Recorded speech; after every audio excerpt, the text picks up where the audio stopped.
Another moment at the tennis court. Today we're chatting about coincidences. Is there such a thing as a holy coincidence? Would God do anything on purpose? Would he actually show up because he wanted to and it would be effective? Or does that sound silly to even mention that? So I'm just going to tell you what happened recently within the past probably about a couple of weeks. Some of these things took place before then, but they coordinated pretty well. For instance, this past weekend I went to a seminar called Deep Healing, which sounds spiritual because it was. So it was put on by Dan Johnson and John McGuire. They happen to be people who are going to the church I'm going to.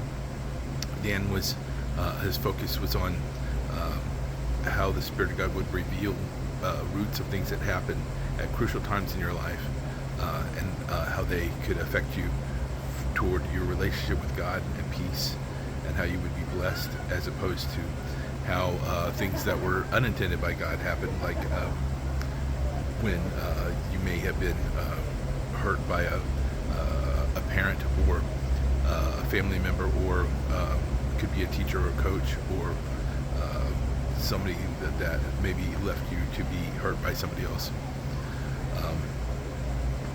at different times. So that went on, and then talking about restructuring not just your spiritual roots but your mental roots.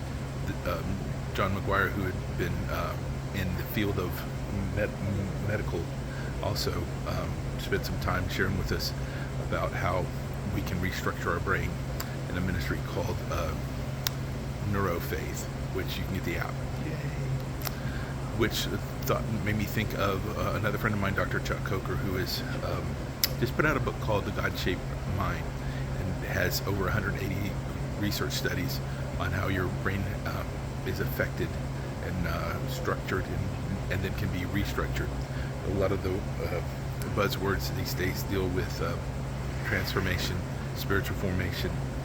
I say these days, it's probably been around for a couple of decades, as I'm looking at a couple of books I'm reading here that are dealing with that. Didn't really put a term to it before, but now that makes sense. So spiritual transformation, as far as your brain is concerned, there's been, like we said, a lot of studies on that. I do recommend God-Shaped Mind. I was blessed to be able to edit the book for Dr. Coker, and the information that's there is so well structured that it has suggestions for you as to how you can revamp the structure of your mind, like as John McGuire was sharing in the seminar this weekend. The synapses restructure. There's people who deal with trauma, like people who were soldiers, first responders, people who are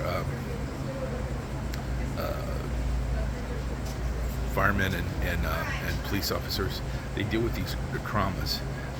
And also, I recently met Justin Bloom, who is, it's called Helping Heroes. He's in charge of finding guys that need mentally restructuring, and of course that's going to help with emotions, etc. So if I can hook these guys up, that's pretty cool. Going on to Dan Johnson's sharing, in the past few decades have strongly suggested that people get involved with Craig Hill, Ancient Paths Ministry. It used to be called Curse to Blessing, and it has a lot to do with cursing and blessing. And he specifically mentions some of the roots that might have happened when you were conceived, born,